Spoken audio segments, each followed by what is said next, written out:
പാഠം 582. ഒരു വേലായുധന്റെ കഥ.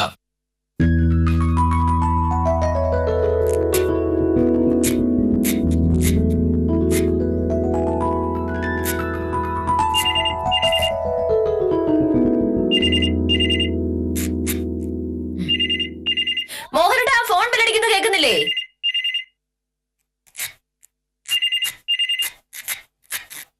മോഹനേട്ടാ, ഇതൊരു കഷ്ടം. നോക്കണേ, ഒരു ജോലി ചെയ്യാൻ സമ്മതിക്കില്ല.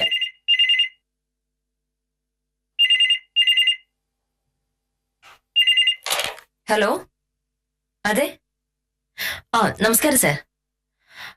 മോഹനേട്ടൻ പത്രം വായിക്കാൻ തോന്നുന്നു. അങ്ങോട്ട് വിളിക്കാൻ പറഞ്ഞാൽ മതി സാർ. ഓ, ഞാൻ പറയാം സാർ. സുഖായിരിക്കുന്നു സാർ. ശരി. എന്തൊരു പത്രം വായന ഈശ്വര. വീട്ടിലൊരു കാര്യത്തിനോട് സഹായിക്കുമില്ല, എന്നെ കൊണ്ട് ഒന്നോട്ട് ചെയ്യിക്കൂല. ഇതെവിടെ പോയി?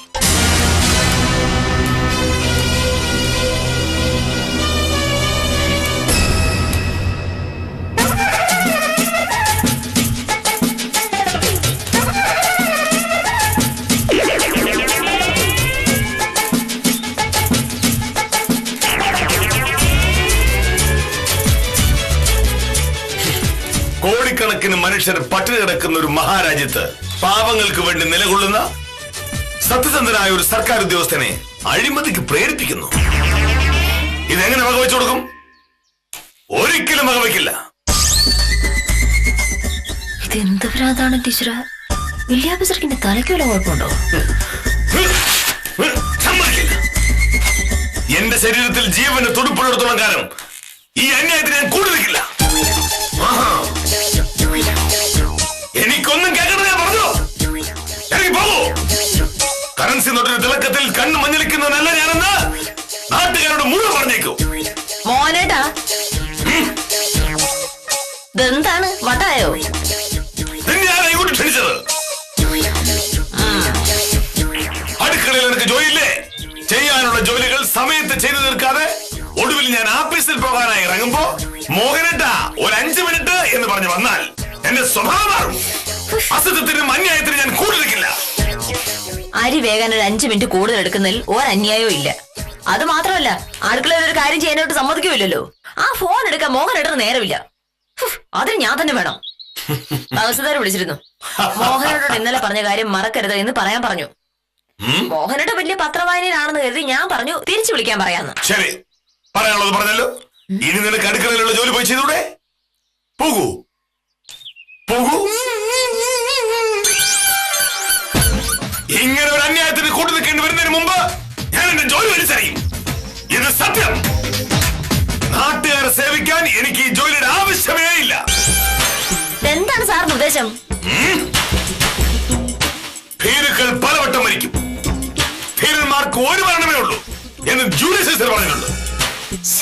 മോഹനേട്ടാ, ഇത് ആർക്കാണ് ഈ ജൂലിയസ് സീസറിന്റെ കഥ പറഞ്ഞു കൊടുക്കുന്നേ? ഈ നാട്ടിലെ മുഴുവൻ മനുഷ്യർക്കും. നാട്ടിലെ മനുഷ്യരുടെ കാര്യം അവിടെ നിൽക്കട്ടെ. തഹസിൽദാരെ തിരിച്ചു വിളിക്കുന്നില്ലേ? ഇല്ലെങ്കിൽ ഓ, ഞാൻ പറയാനുള്ളത് പറഞ്ഞു. ഇനി ഭാമ പറഞ്ഞില്ല എന്നോട് പറഞ്ഞേക്കല്ലേ.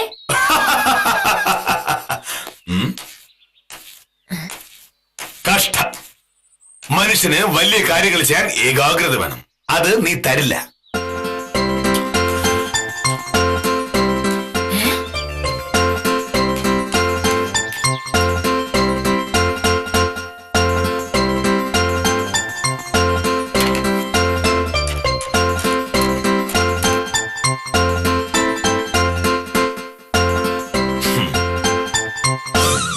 ഹലോ, മോഹനകൃഷ്ണനാണ്.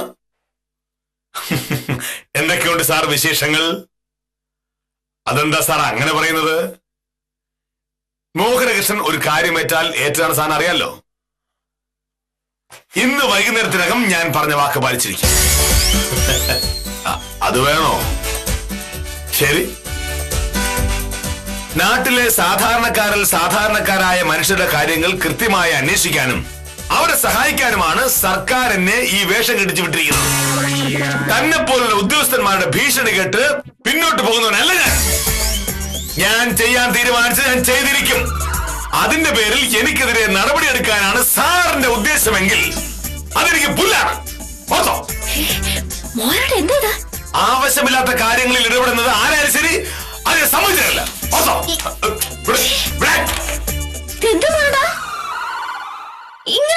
സംസാരിക്കണ്ടേ?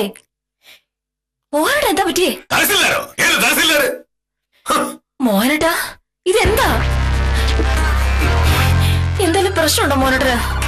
പ്രശ്നം എനിക്കല്ല, നിനക്കാ. ഒരാളെ സ്വസ്ഥമായ ഒരു ജോലിയെ സമ്മതിക്കാതെ നീയല്ലേ? ഞാനോ? ഞാൻ എന്ത് ചെയ്തിട്ടാ?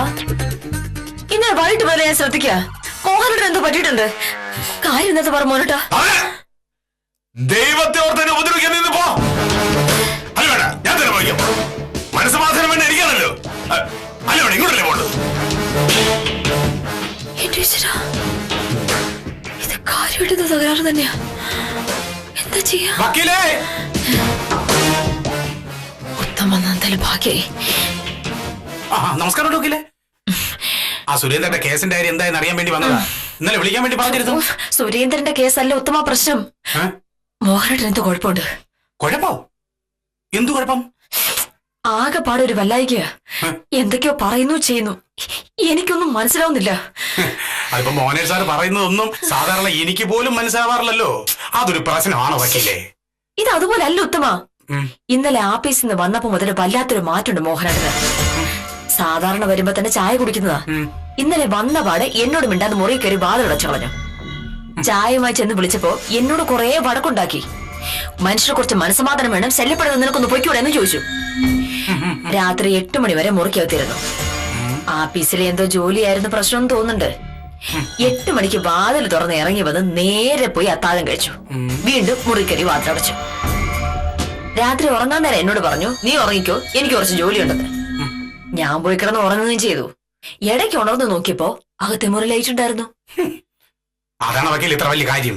കളക്ടറോ തഹസീൽദാരോ ഏതെങ്കിലും പ്രധാനപ്പെട്ട ജോലികൾ ഏൽപ്പിച്ചിട്ടുണ്ടാവും. ഒരു ജോലിയേറ്റ് അത് ചെയ്ത് തീർക്കാതെ അടങ്ങുന്ന സ്വഭാവം അല്ലല്ലോ സാറിന്റേത്. ഇതൊക്കെ എനിക്കറിഞ്ഞൂടെ ഉത്തമ. പക്ഷെ ഇന്ന് നേരം വെളുത്ത മുതൽ വേറൊരു മട്ടാണ്. അങ്ങോട്ടും ഇങ്ങോട്ടും നടക്കുക, ഉറക്ക സംസാരിക്കുക, ഞാൻ എന്തെങ്കിലും ചോദിക്കുമ്പോഴേക്കും ചാടി കടിക്കാൻ വരിക. അതൊരു പുതിയ സംഭവം അല്ലല്ലോ വക്കീലേ.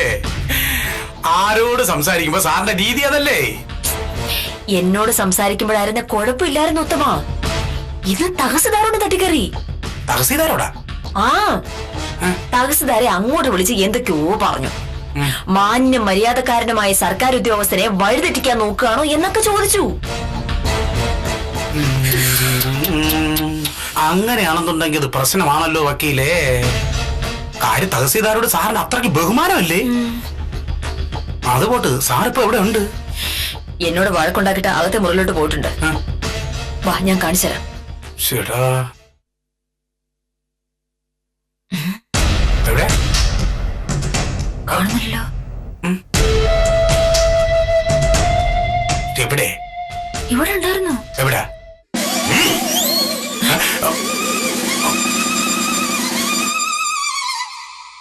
സത്യവും നീതിയും വിട്ട് ഒന്നിനും എന്നെ കിട്ടില്ല. അന്യായം ചെയ്യുന്നതിനേക്കാൾ സത്യത്തിന് വേണ്ടി മരിക്കുന്നതാണ് എനിക്കിഷ്ടം.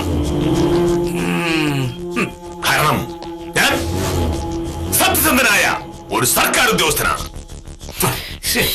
ഇത് മോഹനേഷ് സാർ സ്ഥിരം പറയുന്ന ഡയലോഗല്ലേ? പക്ഷെ ഇങ്ങനെ ഒറ്റയ്ക്ക് സംസാരിക്കാറില്ലല്ലോ. എന്നോട് ഉത്തമനോടൊക്കെ അല്ല ഇങ്ങനെ പറയാറുള്ളത്. മഹാനായ വാഗ്ഭടാനന്ദൻ പറഞ്ഞെന്താണെന്ന് നിങ്ങൾക്കറിയാമോ? ഉണരുവിൻ, ക്ഷണമെണീപ്പിൻ, ജഗദീശ്വരനെ സ്തുതിപ്പിൻ, അനീതിയോട് എതിർപ്പിൻ എന്നാണ്. വാഗ്ഭടാനന്ദന്റെ ആ വാക്കുകൾ വിശ്വസിക്കുന്ന ഒരാളാണ് ഞാനെന്ന് നിങ്ങൾ മറക്കരുത്. ആര് ചത്ത കാര്യമൊന്നും, ആര് പറഞ്ഞ കാര്യമൊന്നും പറഞ്ഞത്? വാഗ്ഭടാനന്ദൻ അങ്ങനെ ഒരാളുണ്ടായിരുന്നു. അന്യായത്തിന് വേണ്ടി പടവെട്ടിയ, സത്യത്തിന് വേണ്ടി മരിച്ച വേലായുധൻ ചെമ്പകരാമന്റെ പിന്മുറക്കാരനാണ് ഞാൻ. വേലായുധന്റെ? ഏത് വേലായുധൻ? ആ പേര് രാവിലെ മുതൽ പറയുന്നതാ. ഉത്തമനറിയാമോ ഈ വേലായുധനെ? പണ്ട് വേലായുധ കുട്ടി എന്ന് പറഞ്ഞൊരു തഹസീൽദാരുണ്ടായിരുന്നു. മോഹനേഷ് സാർ ഇവിടെ സ്ഥലം മാറി വന്ന കാലത്ത് ഈ വേലായുധം കുട്ടി സാറായിരുന്നു ഇവിടത്തെ തഹസീൽദാര്. പക്ഷെ അയാളെ പറ്റി പറയേണ്ട കാര്യമില്ലല്ലോ. ഭയങ്കര കൈക്കൂലിക്കാരനായിരുന്നു.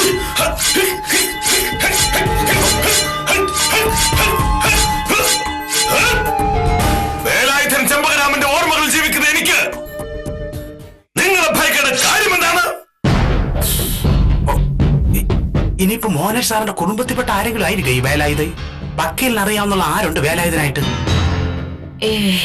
എനിക്കറിയാവുന്നൊരു വേലായുധൻ അങ്ങനെ ഒരാളില്ല. ആരെങ്കിലും കാണുന്നേ? വക്കീലൊന്ന് ശരിക്കും ആലോചിച്ച് നോക്ക്.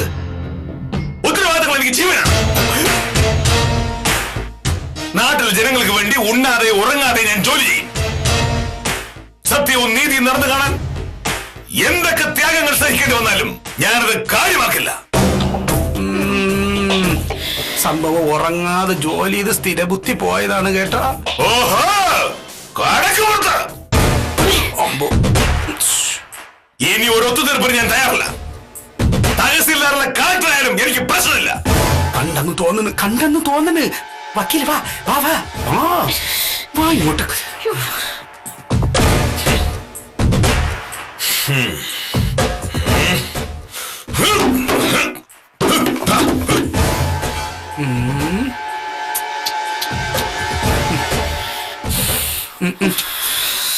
ഇതെന്തോ കാര്യമായ പ്രശ്നമുണ്ട് വക്കീലേ. ഇനിയിപ്പോ നമ്മൾ എന്തോ ചെയ്യും? എനിക്കൊന്നും അറിയാൻ മേല. ഇന്നലെ രാവിലെ ആഫീസിൽ പോകുന്ന ഒരു പ്രശ്നം ഉണ്ടായിരുന്നില്ല. അതിനായി എന്തായിരിക്കും പറ്റിട്ടുണ്ടാവുക? വക്കീൽ ഒരു കാര്യം ചെയ്യും, ശിശുപാല സാറിനെ ഒന്ന് വിളിക്ക്. ആഫീസിൽ വെച്ച് വല്ലതും ഉണ്ടായിട്ടുണ്ടെങ്കിൽ ശിശുപാല സാർ അറിയാതിരിക്കൂലല്ലോ. പിന്നെ ഇവിടെ നടന്ന കാര്യങ്ങളൊന്നും ശിശുപാല സാറിന്റെ അടുത്ത് പറയണ്ട. മാനസികമായ എന്തെങ്കിലും പ്രശ്നം ഉണ്ടെങ്കിൽ പുറത്തറിയാതിരിക്കുന്നതല്ലേ നല്ലത്. അങ്ങനെ ഉണ്ടെന്നല്ല ഞാൻ പറഞ്ഞത്. എന്തായാലും ഉത്തമൻ അവിടെ നിൽക്കും. അതെ, എന്തായാലും പരിഹാരം കാണാതെ പോവല്ലേ. ഞാൻ അവിടെ ഒറ്റയ്ക്കേ ഉള്ളൂ. ഞാൻ നിൽക്കാം, ധൈര്യമായിട്ട് വെക്കോ. ഇതിപ്പോ എന്താടാ ഇങ്ങനെ? എന്റെ കാൽക്കുലേഷൻ ശരിയാണെന്നുണ്ടെങ്കിൽ ഇത് മുഴുത്ത വട്ടാണ്. ആശുപത്രി കൊണ്ടുപോയാലോ?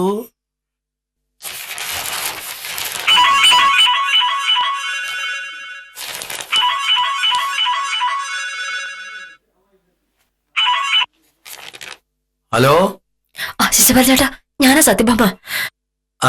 എന്താ വക്കീല്? ഞാനൊരു കാര്യം ചോദിക്കാൻ വിളിച്ചതാ. ശിശുപാൽ ചേട്ടൻ ഇത് വേറെ ആരോടും പറയല്ലേ. ശിശുപാൽ ചേട്ടനോടല്ലാതെ വേറെ ആരോടും എനിക്കിത് ചോദിക്കാൻ പറ്റില്ല. എന്താ വക്കീല്?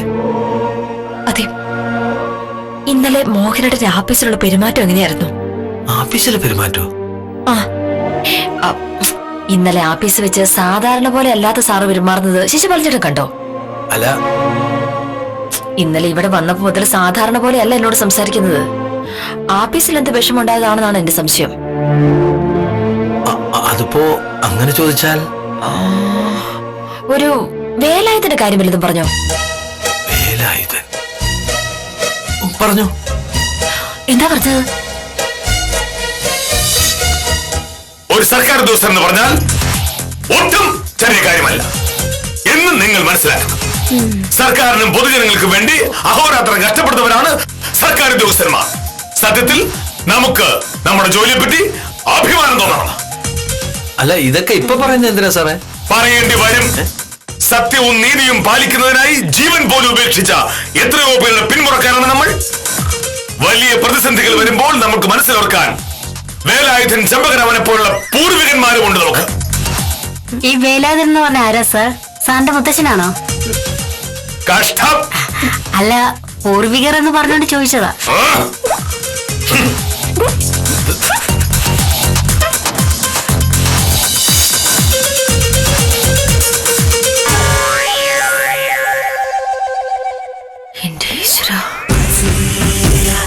മോഹനേട്ടന്റെ കുടുംബത്തെ വേലായുധൻ എന്നൊരാളില്ലല്ലോ. എന്താ വക്കീല് ശരിക്കുള്ള പ്രശ്നം? ഒന്നുമില്ല ചേച്ചി പറഞ്ഞിട്ടാ. അതെ, നമ്മൾ സംസാരിച്ച ഈ കാര്യം വേറെ ആരും അറിയണ്ട. അല്ല, കുഴപ്പമല്ലോ ഉണ്ടോ വക്കീല്? അങ്ങനെയൊന്നുമില്ല. ഞാൻ ശിശുപാൽ ചേട്ടനെ വിളിച്ചോളാം. ഓ, കാര്യമായിട്ട് എന്താ സംഭവിച്ചിട്ടുണ്ടല്ലോ. എന്തായിരിക്കും? കഴിക്കേണ്ടതൊക്കെ എനിക്ക് പോണം. ഇത്ര നേരത്തെയോ? മണി 9 പോലും ആയില്ലല്ലോ മോനട്ടാ. എനിക്ക് നേരത്തെ പോകേണ്ട കാര്യമുണ്ട്. എന്ത് കാര്യമാ? ഞാനൊരു വില്ലേജ് ഓഫീസറാണ്. എനിക്ക് 1001 കാര്യങ്ങൾ കാണും. അതൊക്കെ ഇപ്പൊ നിന്നോട് പറയാൻ പറ്റൂ? പോയി കഴിക്കാനൊക്കെ ചെല്ല് ചെല്ല് ചെല്ല്. സത്യത്തിന് നീതിക്കും വേണ്ടി നിലകൊണ്ട വേലായുധൻ ചെമ്പകരാമന്റെ പിന്മുറക്കാരനാണ് ഞാൻ.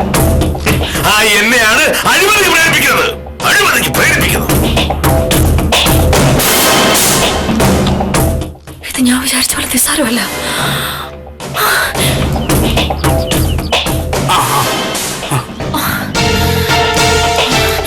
ഉത്തമ, സംഗതി പ്രശ്നം. ഇന്നലെ ആഫീസിൽ വെച്ച് മോഹനേട്ടൻ എന്തൊക്കെയോ പറഞ്ഞെന്ന് ശിശുപാളിയേട്ടൻ പറഞ്ഞത്. നമ്മൾ ഈ പറഞ്ഞ വേലായുധന്റെ കാര്യം അവിടെയും പറഞ്ഞെന്ന്. എന്നാലും വക്കീൽ അറിഞ്ഞൂടാത്ത ഏത് വേലായുധനാണ് നിങ്ങളുടെ കുടുംബത്തിലുള്ളത്?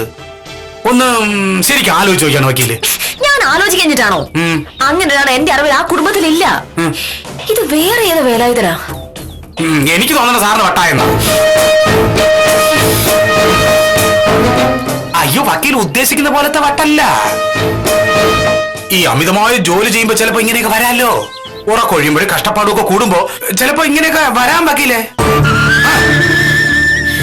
ഉദാഹരണത്തിന് നമ്മുടെ സഹകരണ ബാങ്കിലെ ക്ലാർക്ക് മൊയ്തി, അവനാളൊരു സത്യസന്ധനാണല്ലോ. ജോലി എന്ന് പറഞ്ഞാൽ മരിക്കും. 2 കൊല്ലം മുമ്പ് മാർച്ചില് ബാങ്കിൽ ഓഡിറ്റിംഗ് നടക്കുന്ന സമയം. രാത്രിയും പകലൊന്നുമില്ല, അത് ജോലിയോട് ജോലി. രാവിലെ 8 മണിക്ക് ബാങ്കിൽ വന്ന രാത്രി 2 മണി വരെയാണ് ജോലി ചെയ്യുന്നത്. 2 മണിക്ക് വീട്ടിൽ ചെന്ന് കിടന്ന 5 മണിക്ക് എണീക്കണം. അങ്ങനെ 2 ആഴ്ച ജോലി ചെയ്തപ്പോഴേക്കും ചില വ്യത്യാസങ്ങളൊക്കെ കണ്ടു തുടങ്ങി. രാവിലെ മുതൽ കണക്കുകൾ കൊണ്ടുള്ള കളിയാണല്ലോ. പിന്നെ എപ്പോഴും കണക്കിനെ പറ്റി സംസാരിക്കും. പിന്നെ അന്തരീക്ഷത്തിൽ കണക്കെഴുതി കൂട്ടും. വെറുതെ വലിയ വലിയ സംഖ്യകളൊക്കെ വിളിച്ചു പറയും. 1,46,000. 2-3 ദിവസം കഴിഞ്ഞപ്പോ വീട്ടുകാർക്ക് മനസ്സിലായി ഈ മൊയ്തീന് ഭ്രാന്താണെന്ന്. അങ്ങനെ നേരെ ഭ്രാന്താശുപത്രി കൊണ്ടുപോയി മരുന്നൊക്കെ കൊടുത്തതിന് ശേഷമാണ് നോർമൽ ആയത്. ഇനി ഇങ്ങനെ കഠിനാധ്വാനം വേണ്ട എന്ന് ഡോക്ടർ കർശനമായിട്ട് പറയുകയും ചെയ്തു. പക്ഷെ മോഹനേട്ടൻ അങ്ങനെ എന്താണ് വന്നൂടാത്തത്?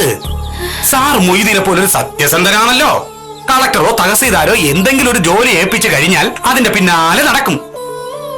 ഇതും അതുപോലെ എന്തോ കടുപ്പത്തിലുള്ള കാര്യമായിരിക്കും ഏൽപ്പിച്ചത്. രാത്രി ഉറങ്ങാതിരുന്ന് ജോലി ചെയ്തു. അത് തന്നെയാണ് പ്രശ്നം. വക്കീലെ, എത്രയും പെട്ടെന്ന് സാറിനെ ആശുപത്രി കൊണ്ടുപോകുന്നതാണ് നല്ലത്. എനിക്കത് പേടിയാവുന്നു. പേടിച്ചിട്ടൊന്നും കാര്യം വക്കീലെ. എന്തായാലും വരാനുള്ളത് വന്നു. ഇനി ബാക്കി നോക്കുക, അത്രേ ഉള്ളൂ. ഞാൻ പോയി ഒരു കാർ വിളിച്ചോണ്ട് വരാം. എന്തെങ്കിലുമൊക്കെ ന്യായം പറഞ്ഞ് സാറിനെ വണ്ടിക്കകത്ത് കയറ്റിക്കഴിഞ്ഞാൽ നമ്മൾ രക്ഷപ്പെട്ടു.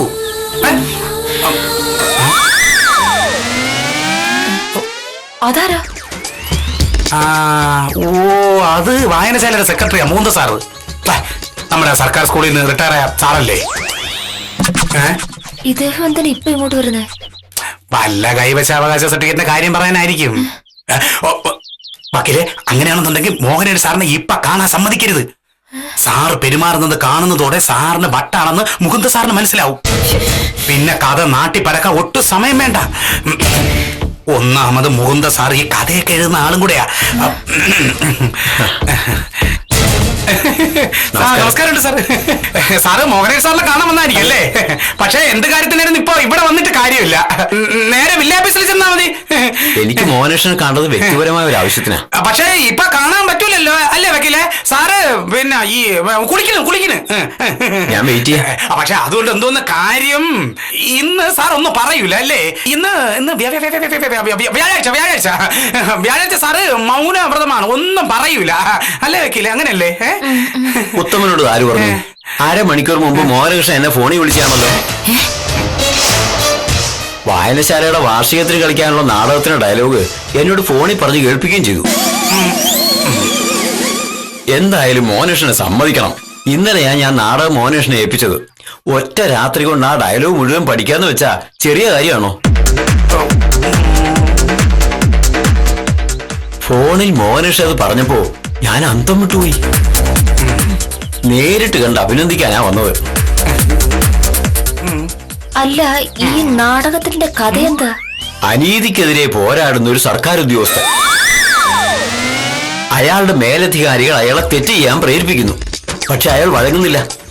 ധീരമായി അവർക്കെതിരെ പോരാടുന്നു. ഈ വേലായുധൻ എന്ന് പറയുന്നത് ഈ പറഞ്ഞ സർക്കാർ ഉദ്യോഗസ്ഥന്റെ അച്ഛനായിരിക്കും അല്ലേ? അല്ല, ഈ ഡയലോഗിൽ എപ്പോഴും ഒരു വേലായുധന്റെ പേര് പറയുന്നുണ്ട്. അതെ. കഷ്ടം. അതാരാണെന്ന് നിങ്ങൾക്ക് അറിയില്ലേ? സത്യസന്ധനായ ഒരു സർക്കാർ ഉദ്യോഗസ്ഥന്റെ ഏറ്റവും വലിയ മാതൃകയാ ആ വേലായുധൻ. തിരുവിതാംകൂർ മഹാരാജാവിന്റെ ദളവയായിരുന്ന വേലായുധൻ ചെമ്പകരാമൻ തമ്പി. വേലുത്തമ്പി ദളവയെന്ന് പറഞ്ഞാൽ നിങ്ങൾ അറിയും. ഓ, നമ്മൾ വേലത്തമ്പി തളവാ. എനിക്ക് വയ്യ. വക്കീലെ നിസ്സാര കാര്യമല്ലേ ഉള്ളൂ. ഇതിനാണ് വക്കീൽ ആവശ്യമില്ലാത്ത കാര്യമൊക്കെ ഇങ്ങനെ പറഞ്ഞേ. എനിക്ക് അപ്പോഴേ അറിയായിരുന്നു ഈ വേല നമുക്ക് വേണ്ടപ്പെട്ട ഒരാളായിട്ടാണ് വരുമെന്ന്. അയ്യോ, ഇത് നമ്മുടെ സ്വന്തം വേലത്തമ്പി തളവാ. പിന്നെ ഒന്നും വന്നേ. ഉത്തമനെ ഞാൻ വെച്ചിട്ടുണ്ട്. വെറുതെ ആളെ പേടിപ്പിച്ചിട്ട് ഇപ്പൊ മാറ്റി പറയുന്നു. സാർ നിക്ക്, ഞാൻ മോഹനേട്ടനെ വിളിക്കാം. ശരി, വിളിക്കൂ ഇപ്പൊ. ഈ ഇപ്പൊ നേരത്തെ പറഞ്ഞില്ല പേരെന്ന് പറഞ്ഞേ? വേലായുധൻ ചെമ്പകരാമൻ തമ്പി. കണക്ക് ചെമ്പകരാമൻ എന്നും വിളിക്കും. ഓരോ പേരുണ്ടാക്കുന്ന പ്രശ്നമല്ലേ. കണക്ക് വേലായുധ, സയൻസ് വേലായുധ. ഈ സൈസ് നാടകം വേറെ ഉണ്ടാ മൂന്ന് സാറിന്റെ കയ്യില്? സത്യസന്ധനായ എന്നെ അഴിമതിയുടെ ചെളിവാരി എറിഞ്ഞ് നശിപ്പിക്കുവാൻ ആര് വിചാരിച്ചാലും നടക്കില്ല. ഞാൻ സമ്മതിക്കില്ല. എങ്ങനെ സമ്മതിക്കും? മോഹനേട്ടൻ സാക്ഷാൽ വേലായുധൻ ചെമ്പകരാമൻ തമ്പിയുടെ പിന്മുറക്കാരനല്ലേ? വായനശാലയുടെ വാർഷികത്തിന് കളിക്കാനുള്ള നാടകത്തിന് ഡയലോഗും കാണാതെ പഠിച്ചിട്ട് മനുഷ്യൻ വെറുതെ പേടിപ്പിക്കാൻ ഇറങ്ങിയൊക്കെയാണ് മോഹനേട്ടൻ. പിന്നല്ലാതെ ഇന്ന് രാവിലെ മുതൽ മോഹനേട്ടൻ ഇവിടെ കാണിച്ചു കൂട്ടി എന്താണെന്ന് മോഹനേട്ടൻ തന്നെ ആലോചിച്ച് നോക്കിയേ. ഒരു വാക്ക് എന്നോട് പറയാറുന്നില്ലേ മോഹനേട്ടൻ നാടകം പഠിക്കാന്ന്? മനഃപൂർവ്വമായിരുന്ന എല്ലാം തീരുമാനമായി കഴിഞ്ഞ് പറയാമെന്ന് കരുതി. ഇന്നലെ രാവിലെ ആഫീസിലേക്ക് പോകുന്ന വഴി മുകുന്ദൻ സാർ നാടകം തന്നു. തിരക്കിനിടയിൽ നാടകം പഠിക്കാൻ മോഹനേഷൻ എവിടെയാ സമയം എന്നൊരു ചോദ്യം.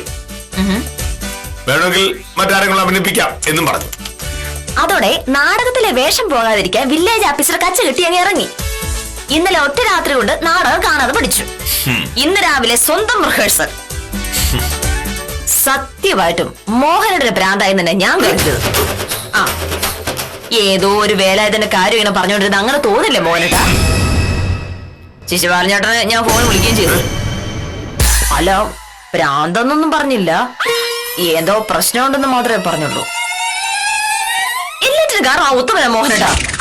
സഹകരണ ബാങ്കിലെ ഏതോ ഒരു മൊയ്തീന് ജോലി ചെയ്ത് ഭ്രാന്തായെന്ന് പറഞ്ഞിട്ടുണ്ടെങ്കിൽ ആരായാലും വിശ്വസിച്ചു പോകില്ലേ? പിന്നെ തഹസിൽദാരെ വിളിച്ച കാര്യം ഞാൻ പറഞ്ഞപ്പോ മോഹനേട്ടൻ അങ്ങോട്ട് വിളിച്ചത് തഹസിൽദാരെയാണെന്നാണ് ഞാൻ കരുതിയത്. മൂന്ന് സാറിനെയാണ് വിളിച്ചതെന്ന് സാറ് പറഞ്ഞപ്പോഴല്ലേ ഞാൻ അറിയുന്നേ. സാറ് വന്നിട്ടുണ്ട്. ഒറ്റ ദിവസം കൊണ്ട് ഡയലോഗ് പഠിച്ച മോഹനേട്ടനെ ഒന്ന് അഭിനന്ദിക്കാൻ. പോവാൻ വരട്ടെ. ആ നാടകത്തിലെ ഒരു തകർപ്പൻ ഡയലോഗ് ഒന്ന് പറഞ്ഞേ. നീതിയിലും സത്യത്തിലും വിശ്വസിക്കുന്ന സത്യസന്ധനായി എന്നെ വഴിതെറ്റിക്കുവാൻ സ്വന്തം ഭാര്യയായ നിനക്ക് പോലും പറ്റില്ല. എന്നെ കൊണ്ട് തെറ്റിയേക്കാൻ ശ്രമിച്ചാൽ നിന്റെ നാവ് ഞാൻ എറിഞ്ഞുകളയും. നാടകത്തിൽ ഡയലോഗാ. ഇങ്ങനൊരു ഡയലോഗ് ഉണ്ട് ഇതിനകത്ത്.